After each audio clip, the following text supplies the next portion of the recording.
A adesão pode ser definida como a força que mantém juntas duas substâncias ou substratos com diferentes composições, desde que suas moléculas estejam em íntimo contato. Em relação ao mecanismo de interação mecânica, existem 3 fatores considerados fundamentais no estabelecimento de um íntimo contato entre o adesivo e a estrutura dental. Olha a questão levando vocês naquele slide de tensão superficial com energia de superfície, que são o umedecimento, a viscosidade e a rugosidade superficial. O umedecimento é a característica vinculada ao adesivo, né? Característica de capacidade de molhar. Viscosidade tem a ver com a energia, a tensão superficial do líquido. E a rugosidade superficial tem a ver com a energia de superfície do dente, tá bom? Em relação a esses fatores, é correto afirmar que o umedecimento é a capacidade que o adesivo tem de recobrir totalmente o substrato, incorporando as bolhas de ar entre eles. Pelo amor do Senhor! Tudo que falar de bolha você repudia. Não pode ter bolha em absolutamente nada no dente, na cavidade. Ele enfraquece qualquer coisa. Enfraquece sieve, enfraquece cimento de cimentação, enfraquece restauração, então nada a ver. Se a energia superficial é menor que a tensão superficial, olha que sacanagem, né? Sacanagem essa questão. Se a energia superficial, então aqui é a energia de superfície lá do dente, é menor que a tensão superficial, que é do líquido, o ângulo de contato entre o líquido e o sólido se aproxima de zero, representando o espalhamento máximo do líquido. Vamos continuar. O molhamento ideal ocorre quando a energia de superfície do líquido não é do líquido, energia de superfície, é do dente. Do líquido é tensão superficial. Ah lá, é maior que a tensão superficial do sólido. Tá vendo? Como foi bom revisar com vocês? Tá tudo ao contrário. O adesivo é efetivo quando, além de... Vou até fazer aqui, ó, energia de superfície é do sólido e do líquido é tensão superficial. Essa aqui é para classificar quem vai passar na prova, hein? O adesivo é efetivo quando, além de estar em contato íntimo com o substrato, ele se espalha fácil e rapidamente sobre o substrato. Oh, e a resposta é tão simples, né? O aumento da área de adesão relacionado ao aumento da rugosidade superficial é inversamente proporcional ao aumento da capacidade adesiva. Misericórdia. Não. Se você aumenta a rugosidade da superfície, você aumenta a capacidade adesiva, tá? Que é justamente o que está falando na letra B, só que em língua matemática, praticamente física, né? Ó, a energia superficial é menor que a tensão superficial, o ângulo de contato entre o líquido e o sólido se aproxima de zero. Não. Para ele se aproximar de zero, aquele ângulo que faz entre o líquido e o sólido, o líquido tem que ter uma tensão superficial baixíssima e a energia de superfície tem que ser alta, tá? Então, a energia de superfície é sempre maior e a tensão superficial é sempre baixa. Aí eu consigo umedecer totalmente a superfície e o tal do ângulo realmente fica zero. Sempre que a estrutura dentinária é preparada com instrumentos rotatórios, uma camada aderente de debris e biofilme bacteriano, conhecida como camada de esfregaço, smear layer, lama dentinária, é tudo a mesma coisa, é formada. Uma alternativa à sua total remoção antes da restauração do dente envolve a utilização de adesivos dentinários que possuam a capacidade combinada de condicionar e já infiltrar na dentina. Olha isso, a resposta está aqui, ó. Condicionar e infiltrar na dentina. Essa estratégia de adesão consiste no condicionamento com ácido fosfórico? Não. Aplicação de primer em seguida adesivo dentinário. Utilização de um primer autocondicionante, seguida da aplicação do primer de novo? Não. Condicionamento com ácido fosfórico? Não. Condicionamento com ácido fosfórico? Não. Utilização de um primer autocondicionante, seguida da aplicação do adesivo. Na verdade, adesivo é os dois juntos, né? São os dois juntos, primer e o bond. Mas uma tradução ali, bond foi para o adesivo. Então, letra E. Paciente de 45 anos, diabético, descompensado, relata ter apresentado febre e estar submetido a grande estresse psicológico. Apresenta abscesso fênix na mandíbula devido à agudização de um processo apical crônico do dente 46, em que não houve tempo para as enzimas proteolíticas destruírem a cortical óssea e, portanto, o pus está contido no espaço intraósseo. O atendimento de urgência compreende. Então, vamos lá. Vamos ler de novo para que a gente entenda o quadro clínico. O cara tem 45 anos. Risca. Aqui, ó. Por que eu coloco aqui 45 anos? O cara não é jovem. Então eu não estou falando de um dente permanente jovem. Para por aí.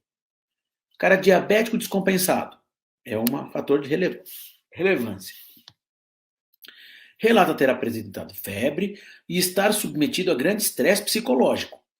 Lógico, o cara deve estar com dor, né?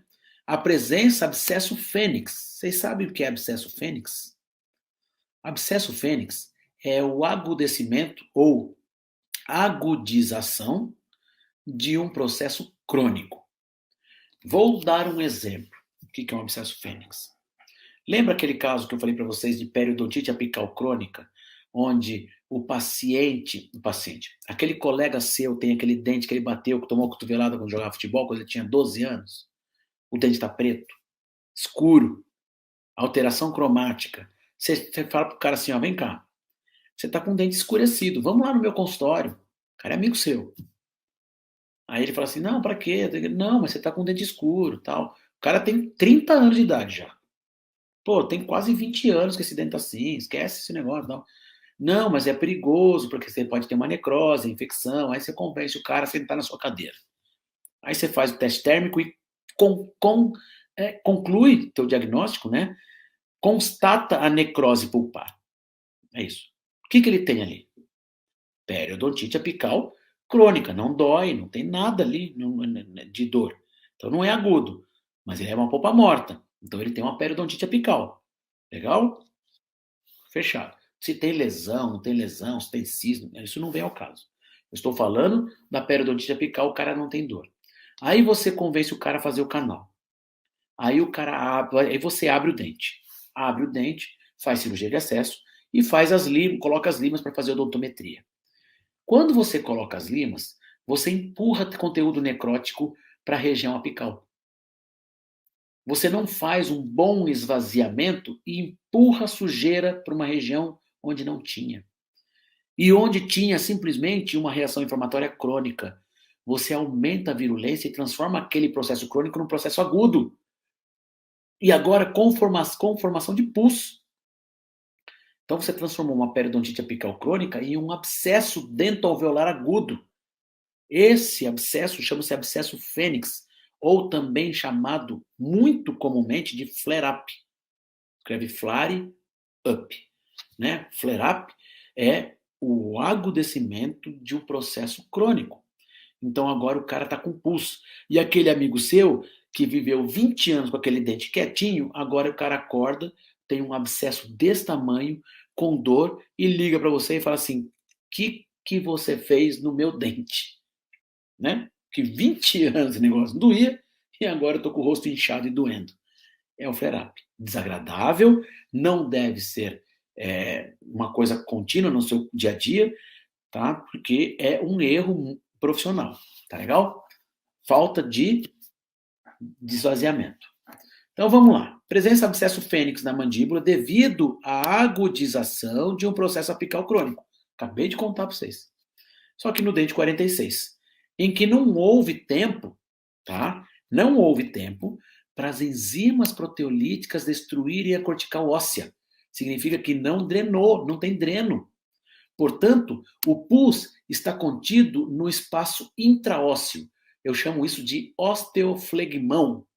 Quando o pus está dentro do osso, ele não sai. Chama-se de osteoflegmão. Quando não tem edema, não tem nada. O cara está com um abscesso, está com uma dor insuportável, violenta, pulsátil, sensação de dente crescido, dor ao toque. Essas são as características clínicas de um abscesso fênix. Abscesso dentoalveolar agudo. Tá? E o pus está dentro do osso, então você não tem edema, você não tem ponto de flutuação, não tem nada. O atendimento de urgência compreende em quê? O que você faria? Essa é a pergunta do seu concurso. O cara que quer te colocar lá dentro para trabalhar, né, na prefeitura, não sei de onde, lá que vocês estão prestando, o cara quer saber o que você quer fazer, o que você faria. Letra A. Drenagem via canal radicular sem a necessidade de prescrição de medicação antibiótica sistêmica. Letra B. Incisão e divulsão superficial com a colocação de um dreno cirúrgico. Letra C. Medicação antibiótica sistêmica sem a realização de qualquer procedimento clínico invasivo. Letra D. Medicação antibiótica sistêmica associada à drenagem cirúrgica com a perfuração da cortical óssea. Letra E. Incisão e divulsão até que haja resistência óssea sem a necessidade de colocação de dreno cirúrgico. E aí? O que você faria? Vamos pensar no negócio? Existe uma coisa que é a seguinte. Quando você tem um abscesso dento-alveolar agudo, que seja ele por um processo normal ou por um processo fênix, que é a agudização da periodontite, eu tenho um quadro clínico de um abscesso agudo, ok? Só que esse abscesso agudo só está me causando dor. Eu não tenho ponto de flutuação. Eu não tenho ponto de flutuação, não dá para fazer drenagem cirúrgica, aquela comum que vocês estão acostumados a fazer. Então, essa a incisão de gengiva, divulsão, até a resistência óssea, fazer, né, drenagem cirúrgica, isso, colocação de dreno cirúrgico, isso não dá para fazer. Porque eu não tenho. O pus só vai resolver, veja bem, a drenagem cirúrgica, tá, só resolve com colocação de drenos, só se resolve quando o pus já está na submucosa ou mucosa e já tem ponto de flutuação, já tem edema intraoral ou extraoral. Senão, não dá para fazer. O pus intraósseo, não adianta, você pode colocar dreno ali, mas o pus está dentro do osso. Então, quando eu coloco ali, ó, incisão e divulsão, letra B, ó, incisão e divulsão superficial com colocação de dreno. Esquece, não é letra B, não dá para colocar. Legal? Qual mais aqui? Incisão e divulsão até a resistência óssea sem a necessidade de dreno. Também não, só incisão e divulsão de tecido mole até que haja resistência óssea, eu interpreto o quê? Que é só até tecido mole. Esquece, está intraósseo. Beleza? Letra C. Medicação antibiótica sistêmica sem a realização de qualquer procedimento clínico invasivo. Não faz nada. Só dá antibiótico, cara. É isso que você vai fazer? Não, não é isso que é preconizado. Tá? Agora vamos lá. Sobrou-me a alternativa A e a alternativa D. A alternativa A. Drenagem via canal radicular sem a necessidade de prescrição de medicação antibiótica sistêmica. Sabe onde eu já mato isso? Aqui, ó. O que está escrito aqui, ó? Apresentando febre. Se eu tenho febre, eu dou antibiótico. Febre ou prostrado, imunossuprimido, ou em casos onde eu não consigo drenagem via canal. Certo? Então eu coloco assim, drenagem via canal, sem a necessidade de prescrição, o cara está com febre. Eu tenho que dar. Então isso já está errado só aí. Me sobra a alternativa D. Tem que dar antibiótico? Sim, beleza. Associada à drenagem cirúrgica com perfuração da cortical óssea. É exatamente esse é o tratamento urgencial. Se você vai realizar isso ou não, é outros 500. Lembra que eu falei para você? Clínica é uma coisa. O que é para concurso é outra. Quando eu tenho osteoflegmão, onde o pus está intraósseo, uma das condutas de urgência preconizada na literatura é você fazer uma drenagem cirúrgica com perfuração da cortical óssea. Mete uma broca ali na região da cortical óssea para que você consiga fazer a drenagem. Tá? É uma conduta de urgência. Gravem isso. E como o paciente está com febre, dá medicação antibiótica. Então, a alternativa correta é a alternativa D. Pequenos detalhes, presta atenção, quando você for fazer a alternativa, quando você for responder essa questão, gente, faz assim, ó, pega a caneta lá e faz assim. 45 anos é uma informação interessante? Sim. Diabético é também? É. Às vezes ele vai falar de medicação, que tipo de medicação você pode dar. Apresentando febre. Opa! Legal? Febre. Depois ele coloca a agudização de um processo apical crônico que não houve tempo. Beleza. O pus está contido no espaço intraósseo. Opa, o cara está com osteoflegmão. O cara tem um abscesso, osteoflegmão, tá com febre. O que eu faço no cara? Dou antibiótico e tento drenar de alguma maneira. Essa é a tentativa. Como que eu tento drenar? Se está dentro do osso, somente perfurando a cortical óssea. Aí me parece um bom senso. Paulínia, 2016. Assinale a opção que corresponde a uma lesão comum na mucosa oral, que se origina a partir da ruptura de um ducto da glândula salivar e consequente derramamento de mucina para o interior dos tecidos moles circunjacentes. Aqui é bem tranquilo, né? Fala de lesão comum na mucosa oral. Sem dúvida, a mais comum é a mucocele, né? Que se origina a partir... Todas as outras não são comuns, tá? Cistos, cialolitise é um pouquinho mais, xerostomia não é muito. Cialadenite, geralmente, quando o paciente tem mucocele, tem cialadenite. As glândulas acessórias vão vir com... Se a gente manda para o laboratório, vem com diagnóstico de cialadenite. Mas isso não é o principal, é algo secundário, né? Então, se alguém já tirou uma mucocele e mandou para o laboratório, o diagnóstico vem mucocele ou fenômeno de extravasamento de muco e cialadenite, tá? Porque acontece inflamação das glândulas à medida que a pessoa tem extravasamento de saliva, né? Então, que se origina a partir da ruptura do duto da glândula salivar e consequente derramamento de mucina por interior dos tecidos moles, mucocele. No cisto do duto salivar acontece, pode acontecer ruptura do ducto? Pode, mas não é o principal. E essa saliva não se derrama, né, no interior dos tecidos moles, ele fica circunscrito no cisto, né? Então, num cisto, por exemplo, não aconteceria essa derramamento de mucina para o interior dos tecidos moles.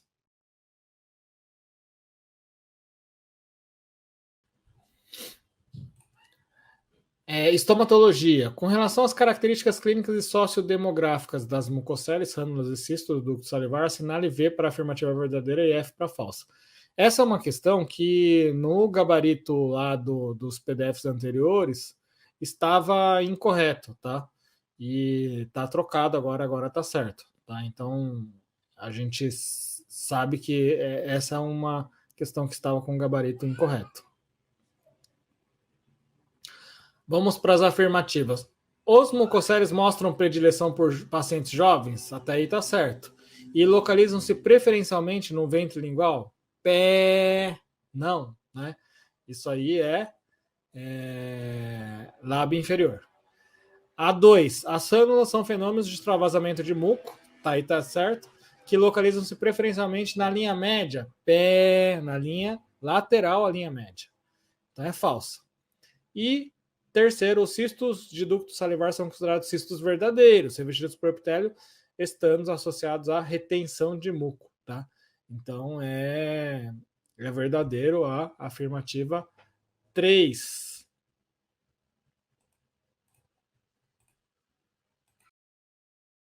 Mas a questão também de 2014 fala: o período de máxima suscetibilidade à infecção cariogênica é chamado de, né?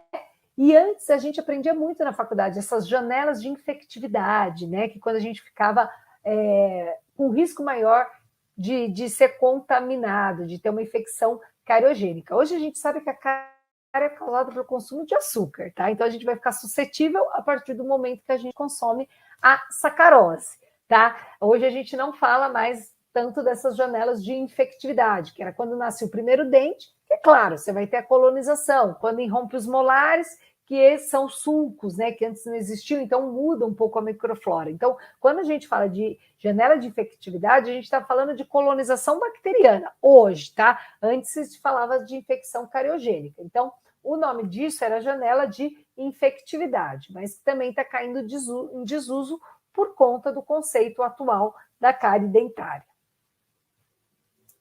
Questão 19, também de 2014. Também vocês vão ver que vou questionar esta questão. Ela fala o seguinte: com relação às abordagens preventivas contemporâneas empregadas no controle e prevenção da cárie dentária, assinale a opção que apresenta apenas medidas consideradas como sendo medidas de prevenção primária verdadeira, tá? Só que isso era baseado, em 2014, na cárie como uma doença infecto-contagiosa, tá?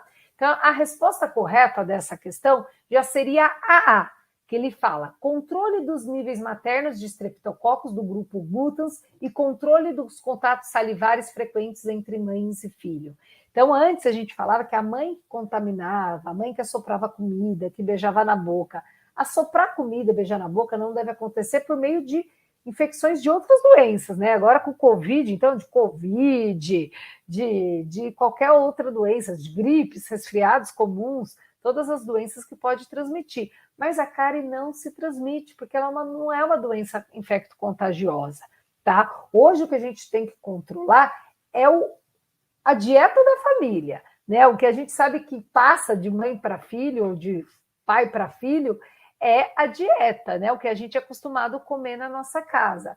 A contaminação a colonização pelos estreptococos do grupo mutans vai acontecer de qualquer forma, tá? Então, hoje, isso também está em desuso. Essa era a resposta correta, né? Que eu aprendi assim, já cheguei a ensinar assim quando eu lecionava na graduação, mas hoje a gente já se atualizou e a ciência está aí para isso, tá?